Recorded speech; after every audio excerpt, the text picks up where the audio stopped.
사도행전 3장 1절에서 10절 말씀까지 제가 봉독합니다. 제9시 기도 시간에 베드로와 요한이 성전에 올라갈새 나면서 못 걷게 된 이를 사람들이 메고 오니 이는 성전에 들어가는 사람들에게 구걸하기 위하여 날마다 미문이라는 성전문에 두는 자라. 그가 베드로와 요한이 성전에 들어가려 함을 보고 구걸하거늘 베드로가 요한과 더불어 주목하여 이르되 우리를 보라 하니 그가 그들에게서 무엇을 얻을까 하여 바라보거늘 베드로가 이르되 은과 금은 내게 없거니와 내게 있는 이것을 네게 주노니 나사렛 예수 그리스도의 이름으로 일어나 걸으라 하고 오른손을 잡아 일으키니 발과 발목이 곧 힘을 얻고 뛰어서서 걸으며 그들과 함께 성전으로 들어가면서 걷기도 하고 뛰기도 하며 하나님을 찬송하니 모든 백성이 그 걷는 것과 하나님을 찬송함을 보고 그가 본래 성전 미문에 앉아 구걸하던 사람인 줄 알고 그에게 일어난 일로 인하여 심히 놀랍게 여기며 놀라니라. 아멘. 이 시간에 시온 찬양대 찬양 읽겠습니다.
아멘. 감사합니다. 지난 주간에 권사님 한 분이 우리 교회 카톡방에 카톡을 보내주셨었습니다. 우리 교회 카톡방이 있습니다. 전에 한 50명 정도가 카톡방에 이렇게 묶여 있었는데 한 10분이 퇴장을 하셨더라고요. 그래서 한 40분이 우리 교회 카톡방에 이렇게 연결이 되어져 있는데 우리 성도님들이 혹시 카톡방에 안 들어오신 분들은 들어오시기 원하시면 들어오셔도 좋겠습니다. 그런데 권사님 보내주신 카톡의 그 내용이 뭐였냐면 이런 거였습니다. 미국에서 실제로 있었던 얘기인데요. 미국 교회에 백인 교회죠. 한 10,000명 정도 보이는 큰 교회라고 그럽니다. 그런데 그 교회 앞에 어느 날 주일 예배 시작하기 전에 어떤 분이 양복을 좀 허름하게 입고 그 교회 문 앞에 앉아 있는데 노숙자처럼 홈리스 피플처럼 이제 아마 뭐 국어라는 무슨 좀 동전을 좀 구하는 듯한 그러한 포즈였던 것 같아요. 그래서 그 앞에 있는데 사람들이 뭐 예배 시간 됐으니까 막 다 지나 들어가죠. 그런데 이제 한 서너 분이 아마 이렇게 오셔가지고 이렇게 말도 걸고 그랬던 것 같아요. 근데 대부분의 성도는 뭐 눈길 하나 주지 아니하고 다 들어간 거죠.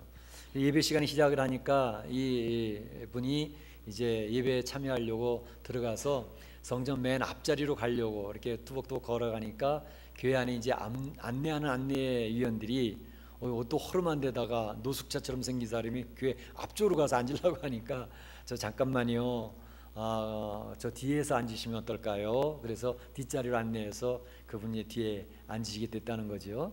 그 뒤에 앉아 계셨는데 이제 예배를 통해서 사회 보던 목사님이 말씀하시기를 오늘 여러분에게 소개할 분이 한 분 있습니다. 우리 교회 새로 부임하신 담임 목사님을 소개하겠습니다. 그러는데 사람들이 전부 다 어디 찍으로 쳐다보는데 보니까 교회 문 앞에서 노숙자처럼 앉아있던 그분이 벌떡 일어나서 앞으로 걸어오는 거예요. 예레미야 스트팩이라고 하는 목사님이 앞으로 나와서 빙긋이 미소를 짓고 이야기하시기를 마태복음 25장 31절부터 쭉 읽어내리면서 그렇습니다. 교회에 성도들은 많이 모이는데 주님과 함께하고 주님을 섬기는 제자들은 오늘날 많지 않죠. 그렇게 얘기를 하시더라는 거죠. 그런데 오늘 성전 문 앞에 앉아있던 이 목사님, 노숙자같이 앉아있던 목사님 이야기를 하려고 하는 게 아니고요. 오늘 본문에 보게 되면 바로 성전 미문에 앉아있던 참 힘들게 살고 있는 한 인생, 그분의 이야기를 하려고 하는 것입니다. 그분은 여러분이 본문에 나와 있는 것처럼 나면서부터 못 걷게 된 사람 이렇게 되어져 있습니다. 우리가 옛날 보던 성경에는 나면서부터 안진뱅이 되어졌던 사람을 이야기하고 있습니다. 그러니까 태어나면서부터 선천적인 장애를 갖고 태어났으니까 그 참 삶이 굉장히 힘든 거죠. 사실 우리 주변에도 보게 되면 가까운 친척이나 가까운 이웃들 또 주변의 친구들의 가정들 볼 때 적지 않게 태어나면서부터 여러 가지 장애를 가지고 태어나는 그런 분들이 있는 것을 가끔 보게 됩니다. 성경에 나와 있는 것처럼 태어나면서부터 앞을 못 보는 소경으로 태어나는 가정도 있고 또 오늘 본문처럼 태어나면서부터 안진뱅이로 태어나는 사람도 있고 또 여러 가지 기형으로 태어나서 힘들어하는 또 뇌성마비 이런 것으로 태어나서 힘들어하는 그런 가정들을 종종 보게 됩니다. 참 태어나면서부터 선천적으로 장애를 가지고 기형을 가지고 태어나는 그 부모들은 엄마는 죄인이 되어지는 거죠. 그리고 아빠도 힘들어합니다. 가족 모두가 힘들어합니다. 그러면서 하나님 우리 가정에 왜 이러한 어려움이 있습니까? 그리고 굉장히 몸부림치는 경우들이 많아요. 그러다가 이제 참 기도하는 제목들은 하나님 우리 가정이 이 어린아이가 선천적으로 장애를 가지고 어렵게 태어났는데 이 앞날을 지켜주세요. 그렇게 기도하면서 그 가정의 마음의 소원은 이 어린아이가 자라날 때 다른 집의 아이들처럼 평범하게 살 수 있는 것이 그 가정의 소원이 될 때가 있습니다. 그러니까 그냥 정상적으로 다른 것도 말고요. 공부 잘하고 좋은 직장 가고 뭐 이런 거 말고요. 그냥 걸을 수만 있고 눈으로 볼 수 있고 정상적으로 들을 수 있고 말도 그냥 보통 사람처럼 할 수만 있다면 그것이 저희 가정의 평생의 소원입니다. 그 소원을 고백하고 기도하는 가정이 여러분 생각밖에 적지 않게 많습니다. 그런데 사실 이 자리에 앉아있는 우리 사랑하는 성도님들은 한번 돌아보시죠. 오늘 교회 올 때 휠체어 타고 오신 분 없잖아요. 다 걸어오셨잖아요. 좋은 차 타고 오셨잖아요. 그리고 오셔가지고 지금 설교 말씀을 들을 수 있는 귀가 열려 있잖아요. 그리고 앞을 보면서 프레젠테이션을 이렇게 볼 수도 있고 그러면서 이제 말도 할 수 있고 여러분은 사실 어떤 가정의 평생의 소원 그들이 그렇게도 원하는 평생의 소원을 이미 누리고 있는 축복받은 사람이라는 사실을 믿으시기를 주의 이름으로 축원합니다. 사실 여러분 우리는요 엄청난 축복을 지금 현재 누리고 있음에도 불구하고 나에게 없는 것들을 자꾸 요구하면서 나는 불행하다고 그렇게 생각할 때가 얼마나 많습니까? 우리는 이미 행복한 사람들입니다. 이미 축복을 넘치도록 받고 있는 사람들이라는 사실을 꼭 기억하시면 좋겠어요. 그런데 오늘 이 본문에 나와 있는 안진뱅이는 태어나면서부터 선천적인 장애를 가지고 태어났으니 사실 경쟁 대상이 되지를, 경쟁의 상대가 되지를 않습니다. 공평한 경쟁이 안 되는 거죠.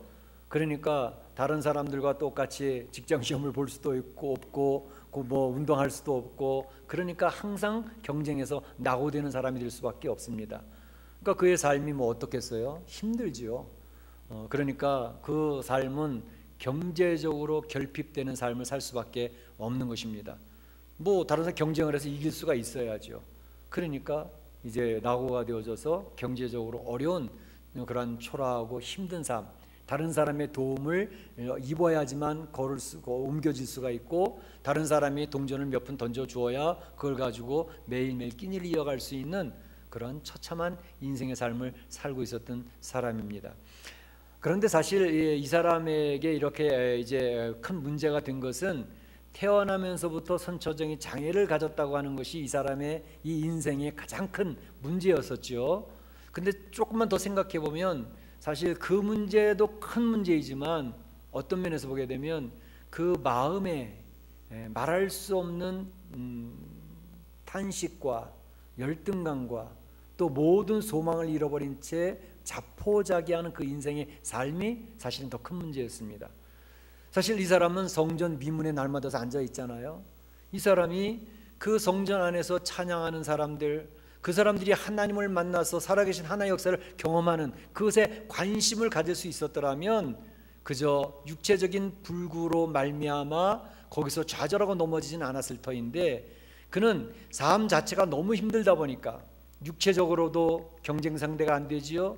또 경제적으로도 결핍된 삶을 살지요. 구걸하는 거린으로서 살다 보니까 영적인 문제, 그런 것은 관심을 기울일 수도 없는 겁니다. 세상 삶이 너무나도 무거운 거죠. 그러니까 영적인 관심이 없는 거죠. 사실은 더 큰 문제는 영적인 불구자가 되어져 버렸다는 사실이 더 큰 문제였습니다. 그런데 사랑하는 성도 여러분, 어떻습니까? 여러분들의 문제는 어떤 문제가 가장 큰 문제인 것 같습니까? 이민의 삶을 살면서 경제적으로 너무 어려워서 힘들어하고 있습니까? 굉장히 멕시코 경제가 어렵습니다. 그래서 사업하는 분이나 직장생활하는 분들이 지금 굉장히 힘들어하는 때를 살고 있습니다. 경제적으로 어려운 게 여러분의 가장 큰 문제인지, 아니면 혹시 여러분에게 내가 말할 수 없지만 나에게는 참 힘든 질병이 있어서 혼자 고민하고 있습니다. 질병 때문에 고민하는 분들도 계실 수 있겠죠. 뿐만 아니라 그런 건 아닌데 경제적으로도 그냥 뭐 살만하고 또 뭐 건강도 그냥 있어서 그냥 살만한데, 사실은 우리 가정이 참 힘듭니다.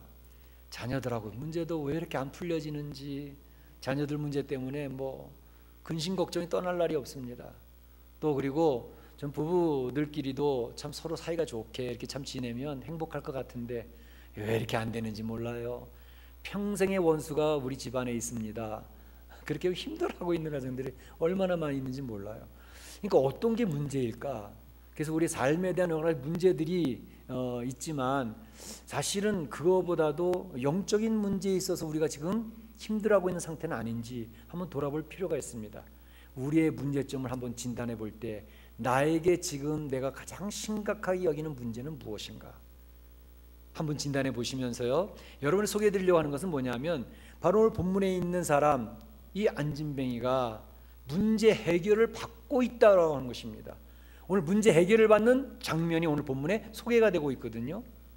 그 장면을 여러분에게 소개해 드리면서 은혜를 나누고자 하는 것입니다. 먼저 이분들이 이 안진뱅이가 성전 미문에 앉아 있었다 그랬습니다. 성전에는 문이 여러 개가 있거든요. 이제 이방인의 뜰에서 바깥뜰에서 안뜰로 들어가면서 이제 여인의 뜰을 거쳐서 또 이제 안에 이제 뜰을 들어가게 되는데, 그 들어가는 문들이 여러 개가 있어요. 그 중에 오늘 본문에 나와 있는 건 미문이라고 되어 있는데, 왜 미문이라는 말은 beautiful gate, 아름다운 문이라는 뜻입니다. 그러니까 굉장히 아름답게 장식이 되어져 있는 그런 문을 이야기합니다. 그 미문에 아마 성도들이 그 문을 통해서 많이 들어갔던 것 같아요. 그러니까 좀 더 동전을 많이 얻기 위해서 그 자리에 자리를 잡고 앉아 있는 것이지요. 근데 그 시간이 이제 기도 시간이었다 그랬습니다.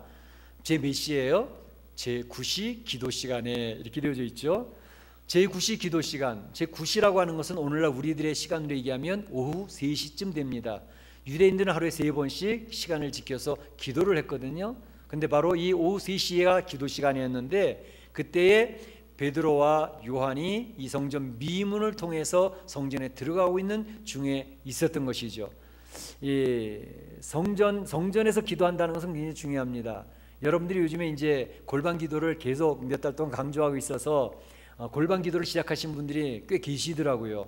가정에서도 골방을 만들어 놓고, 또 직장이나 사업터에도 골방을 만들어서 의자 하나라도 책상 하나라도 구별하고 그 시간에 하나님 앞에 기도하는 시간, 또 집의 골방에는 이제 찬양을 틀어놓고 찬양 속에서 묵상하고 기도하고 주님과 교제하는 그런 시간을 갖는 분들이 이제 생겨나고 계시는 것을 보면서 참 감사한데요. 이제 성도들의 가정에 꼭 골방이 있어서 기도하는 것도 중요한데, 그런데 교회에 나와서 기도하는 것도 굉장히 중요합니다.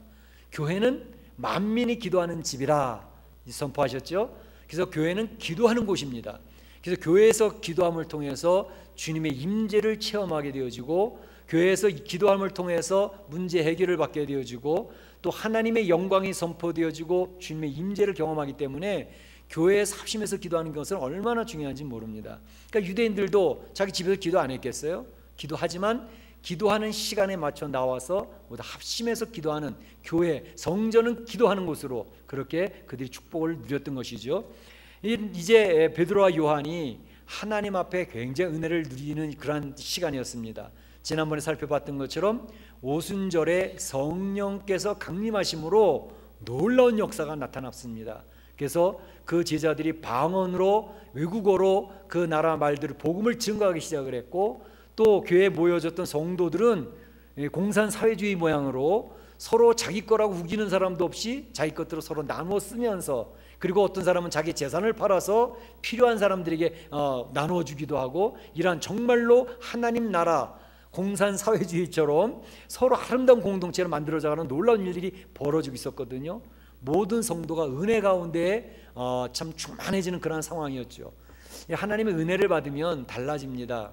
사실 베드로와 요한이 다른 때 뭐 그 안진뱅이 못 봤겠습니까? 이 안진뱅이가 나이가 몇 살이었던 것 같아요? 이 안진뱅이 나이 여러분 생각할 때 몇 살 정도 됐을 것 같습니까? 한 20살? 한 30살? 오늘 본문에 나와 있지 않지만 뒤에 가서 보시면 4장 22절에 보게 되면 이 사람의 나이가 40여 세나 되었더라 그랬어요. 그러니까 40년 넘게 그 비참한 생활, 초라한 생활을 하면서 성전 비문에 한두 번 왔겠느냐고요. 거의 늘 있었을 거예요. 그런데 보통 때에 베드로와 요한의 눈에 왜 안 들어왔겠습니까? 그런데 그날은 유독 그 안진뱅이가 눈에 들어오는 거죠. 은혜가 충만해지면 이 불쌍한 사람들이 눈에 들어옵니다. 옛날에는 미웠던 사람인데도, 참 보기 싫었던 사람인데도 은혜가 충만해지면 그 사람이 불쌍히 여겨지는 마음이 생깁니다. 저 사람은 어떻게 하면 내가 도울 수 있을까? 그런 마음이 생기는 거죠. 그래서 여러분들이 신앙생활 하다가 내 주변에 있는 누군가가 점점 예뻐지고 참 안 됐다, 이게 측은한 마음이 생기고 그러거들랑 내가 하나님 은혜가 지금 임하고 있구나 하는 걸 아시면 됩니다. 또 반대 경우도 마찬가지입니다. 옛날에는 다 예뻤던 사람인데 어느 날 갑자기 저 사람은 왜 저렇게 잘못하고 신앙생활을 저렇게 하지? 왜 저 사람은 저렇게 미워질까? 미운 마음이 생기고 그 사람을 지금 무시하는 마음이 생기고, 이런 마음이 내 마음에 자꾸 찾아 들어오거들랑 아차, 내한테 지금 노란불이 켜졌구나 생각하시면 됩니다. 내 안에 은혜가 사라지고 있구나 생각하시면 거의 틀림이 없습니다. 그래서 은혜가 있으면 내 주변의 사람들이 다 괜찮아 보여요. 그리고 잘못하는 사람 봐도 그냥 긍휼히 여기는 마음, 불쌍히 여기는 마음이 생기지만, 내 안에 은혜가 사라지게 되면 내 안에 평강과 안식이 없어지면서 다른 사람들의 단점들이 계속 보이면서 그 단점들을 지적하기 시작합니다. 그리고 정죄하기 시작을 합니다. 그러면 내 안에 은혜가 사라지고 있구나 이렇게 생각하시면 거의 틀림이 없습니다. 그래서 그런 진단을 하시면 되죠. 근데 오늘 보니까 은혜가 충만히 임한 베드로와 요한에게 그 안진뱅이가 보이기 시작을 하는 거예요. 그가 불쌍해 보이는 거예요. 저 사람이 치료받을 수 있으면 좋겠는데, 그런 마음이 생기는 거죠. 사실 옛날에 예수님과 같이 다닐 때에도 베드로와 요한은 불쌍한 사람들 많이 봤어요. 예수님 같이 다닐 때 태어나면서부터 소경된 사람이 있었습니다. 요한복음 9장에 보게 되면. 근데 그 소경을 바라보면서 이 제자들이 했던 말이 뭡니까? 예수님, 저 궁금한 게 하나 있어요. 뭔데? 왜 저 소경은 태어나면서부터 소경으로 태어났을까요? 그게 궁금해요. 제 부모님이, 그 부모님이 살아생전에 뭐 죄를 좀 많이 짓고 뭐 잘못을 많이 해서 그 벌로 그 자식이 소경이 된 겁니까? 아니면 그 영혼이 태어나기 전에 큰 지혜가 있어가지고 저 사람이 소경으로 태어난 겁니까? 그 사람, 소경으로 태어나서 지금 고생하고 있고 힘들어하고 신음하고 있는 그 사람을 보는 게 아니라 그 엉뚱한 질문을 하면서 따지고 있는 거예요. 벌써 관점이 다르잖아요. 그런데 오늘 본문에는 성전 비문에 앉아있던 그 안진뱅이가 불쌍해 보이는 거예요. 저렇게 초라하게, 저렇게 힘들게 40여 년을 살았구나. 저 사람은 어떻게 도울 방법은 없을까? 여기 나오는 거죠. 그러니까 이 베드로와 요한은 성령이 충만한 가운데 있으면서 그 성전 비문에 앉은 안진이를 바라보면서 하는 말이, 친구야, 우리를 봐라, 우리를 주목하라, 우리를 보라고 이야기를 하는 거예요. 그러니까 이 안진뱅이가 이 베드로와 요한이 지나가다 우리를 보라 그러니까 눈을 들어서 쳐다보는 거죠. 이 안진뱅이가 쳐다보면서 무엇을 기대했을까요? 무엇을 기대했을 것 같아요? 나를 고쳐주려고 그러나? 그런 생각 했겠어요? 그 안진뱅이가 기대했던 것은, 아하, 동전 몇 입 코인을 던져주려고 그러나 보다.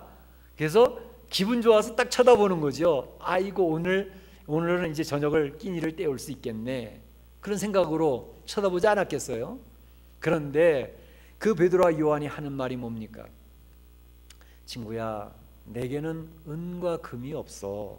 내게 너한테 줄 동전이 없으니 어떡하냐, 이 얘기를 하는 거예요.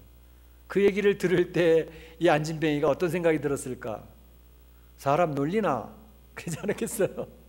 아니, 동전 몇 줄 주지 않고 동전 나 쳐다보라 하더니 동전도 안 주려고? 사람 무시하네, 자존심 상하고 기분 나빠, 그런 생각하지 않았을까? 그런데 사람들이요, 이 어려운 사람이라 할지라도, 또 굉장히 힘들게 살아가는 사람이라 할지라도 자존심이 있잖아요. 근데 우리는 종종 이렇게 어렵게 사는 사람들 보면 나도 모르는 사이에 자칫 상대방을 기분 나쁘게 한다든지 자존심을 상하게 하는 그런 일들이 종종 있습니다. 이런 거는 굉장히 조심해야 될 것 같더라고요. 사람이 말을 하는 것도 어떤 한도까지 해야지, 그걸 지나쳐서 상대방의 자존심을 건드려 버리면 그다음부터 그 관계가 무너져 버립니다. 근데 그것이 뭐 이렇게 어렵게 사는 사람들, 힘들게 사는 사람들, 소위 말하는 세상 사람들이 무시하는 사람들에게도 자존심이 다 있습니다. 그 자존심을 전곡으로 찔러가지고 힘들게 하는 그런 경우들이 있죠. 그래서 우리의 말이 굉장히 조심해야 되겠다 하는 생각을 종종 합니다. 특히 교회 안에서의 말들이라는 것은 말 한마디가 상대방에게 비수가 되어서 꽂힐 때가 많다는 점, 그것을 늘 기억을 하면서 우리가 교회 안에서 사용하는 말들을 참 조심해야 되겠다. 그래서 늘 말씀드리지만, 칭찬하는 말과 격려하는 말은 한없이 많이 사용하되, 다른 사람의 단점을 지적하는 말이나 공격하는 말은 될 수 있는 대로 조심해야 되겠다. 특히 상대방의 자존심을 상하게 하는 말은 정말 조심해야 되겠다, 그런 생각을 해보게 됩니다. 그러면 우리 교회는 따뜻해집니다. 칭찬과 격려가 말이 넘치면 교회는 따뜻해집니다. 그러면 멕시코 이민의 삶에서 많이 지쳐있는 심령들, 생각 밖에 많이 지쳐 있습니다. 몸이 안절부절합니다. 그분들이 교회에 와서 성도들, 특히 교회 지도자들, 교회 중직자들이 따뜻한 말로 품어주면 교회는 가정과 같이 쉼터가 됩니다. 그렇기 때문에 교회 안에서 우리 중직자들이 따뜻한 말로, 격려하는 말로, 좀 단점이 보여도 따뜻하게 품어줄 수 있는 그런 교회가 되어지면 우리 교회 빈자리는 금세 채워질 줄로 믿습니다. 굉장히 중요한 부분입니다. 그런데 바로 이렇게 이 사람이 동전을 줄 줄 알고 쳐다봤는데 동전은 없다는 거예요. 은과 금이 없다는 거예요. 그런데 여기서 이 사람의 성질을 버럭 내면서, 그 몸이 아프신 분들은 생각밖에 굉장히 이게 과격할 수가 있어요. 그러니까 생각지도 못하는 그냥 보통 말을 했는데 상대방이 생각지 않게 화를 버럭 낼 때가 있거든요. 본인이 열등감이 있고 본인이 몸이 귀찮아서 힘들어서 그렇습니다. 그런데 바로 이 사람은 그때 이 사람이 그러면서 뭐 베드로 요한한테 덤비는 게 아니라, 그럼 뭐지? 음과 금은 없다는데 나를 쳐다보라고 한 이유는 뭐야? 이 사람은 그 당시에 그거를 견디어 인내하고 참으면서 또 다른 것을 기대했다는 것이죠. 이것이 그의 믿음이었습니다. 하나님을 제대로 모르는 상태였지만 저 사람들이 나한테 뭔가 해주려고 그러는 거 아니야? 라고 하는 믿음과 인내를 가지고 바라보았다는 것이죠. 그때 베드로와 요한은 이야기합니다. 그렇습니다, 친구요. 내게 금과 은이 없어서 동전을 줄 수는 없지만 내게 있는 것을 당신에게 주고 싶습니다. 내게 있는 것, 내 안에는 놀라운 하나님의 은혜가 있습니다. 그 은혜를 당신에게 주고 싶소. 그 얘기를 하는데, 나사렛 예수 그리스도의 이름으로 말하노니 일어나 걸어라. 나사렛 예수 그리스도의 이름으로 말하노니 일어나 걸어라.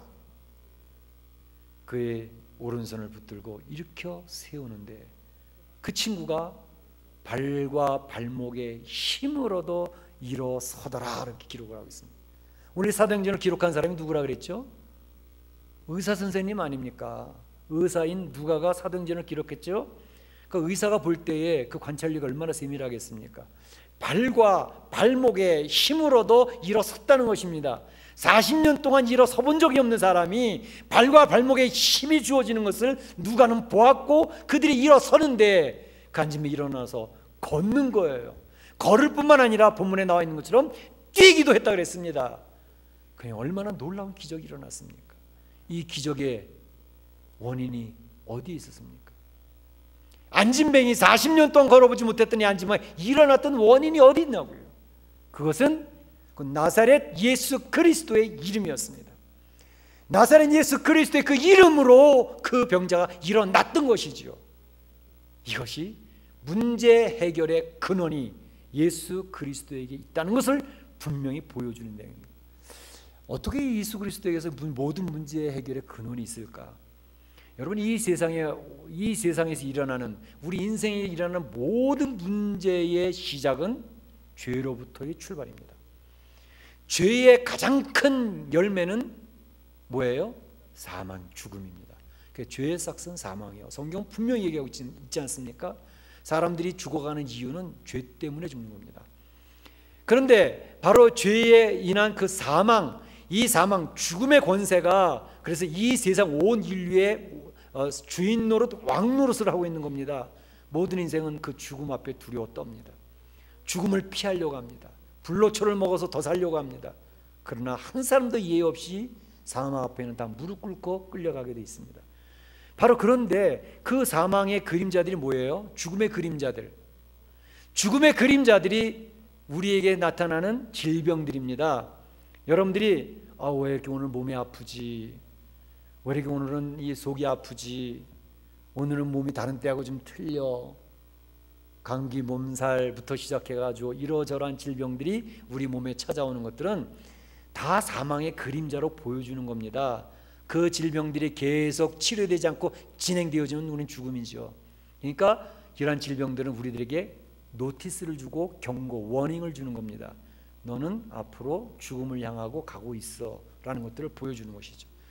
그런데 바로 이러한 죄의 모든 결과로서 사망과 질병, 이 세상의 경제적인 결핍, 관계의 단절, 깨어짐, 이런 모든 것들은 다 죄로부터 출발하는 겁니다.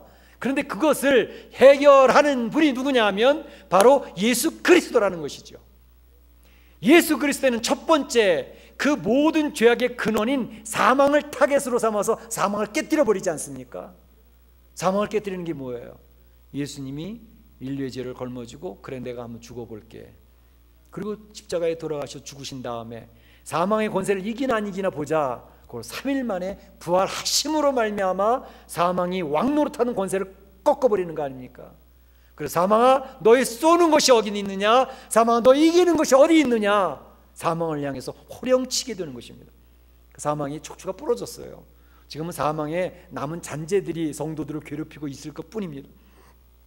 예수님께서 사복음서를 보시게 되면 사복음서에는 예수님이 병자들을 고치시는 사역들이 무지무지 많이 나옵니다. 나면서부터 소경된 자, 절름거리는 말 못하는 사람, 눈먼 사람, 못 듣는 사람, 별별 병을, 이 세상의 의술로 고치지 못했던 병을 다 고쳐주셨습니다. 그것이 보여주는 건 뭐라고 생각하세요? 이 불치병을 고쳐줬으니 감사하지, 단순히 그렇게 해석할 문제가 아닙니다. 질병들을 고치시고 심지어 죽었던 자를 살리시는 것은 예수님이 선포하시고자 한 첫 번째 목적이 있는데, 그것은 뭐냐면 예수님은 죄에 근원된 사망의 권세를 물리치시는 분이시다.